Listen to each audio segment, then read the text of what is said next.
Matt's in Albuquerque, New Mexico. Hey, Matt, how are you? I'm doing fine. Thank you very much, Dave and Rachel, for taking my call. I appreciate it. Sure. What's up?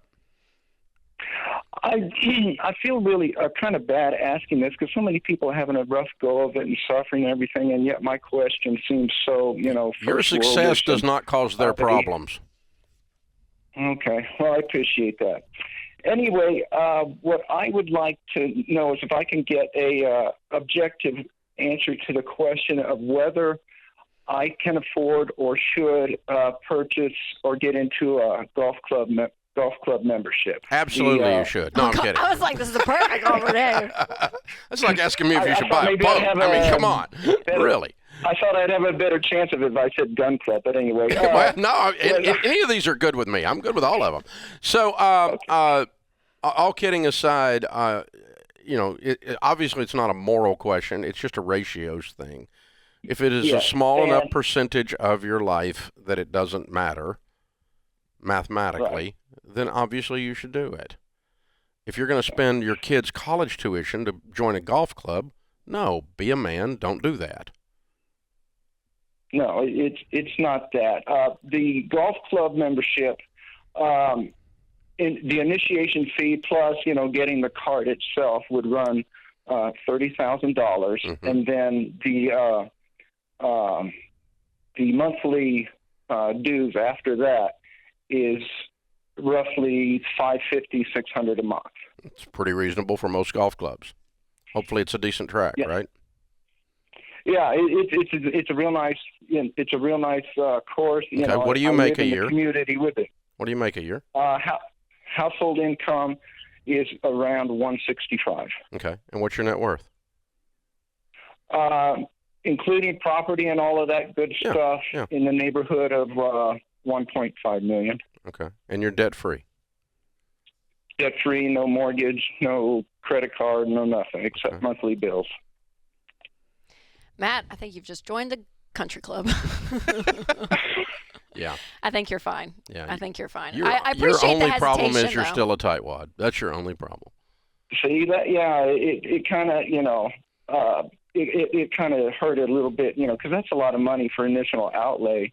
And there was a time, 6 months ago, I canceled an MP3 purchase because they had risen the price from 99 cents to $1.29. So, I just... That's horrible. I can't believe it. They would do that to a man like you. But, And Matt, I'm assuming, too, you're going to use the membership, correct? Like, you enjoy golfing. You're going to be using it. It's not like, I'm just going to do it. It's going to just sit there, and it's a waste. Yeah, you're going to be using it. Yeah, I'm not going to just say, hey, look what I got. No, absolutely. I'm going to be hacking away. So...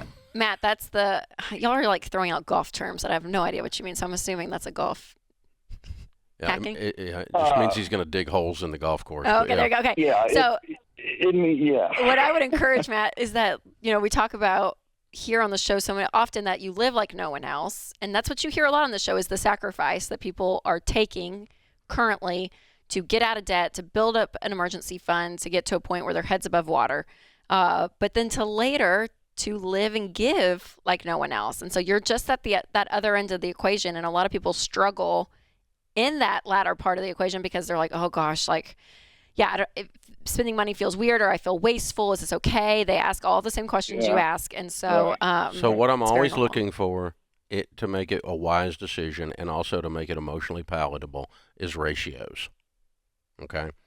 How big a percentage of your world is this? And $30,000 is a percentage of 1.5 or as a percentage of $165,000 income with somebody completely debt-free.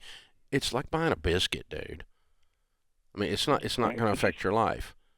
If you take $30,000 and put it in the middle of the floor and burn it, your life is not going to change. No. Okay, that's my point. And so that means you can afford this, and because you don't even notice. It doesn't affect your giving. It doesn't affect your investing. It affects your enjoyment of life, and there's three things you can do with money. You can enjoy it, you can give it, and you can invest it, and you should always be doing all three.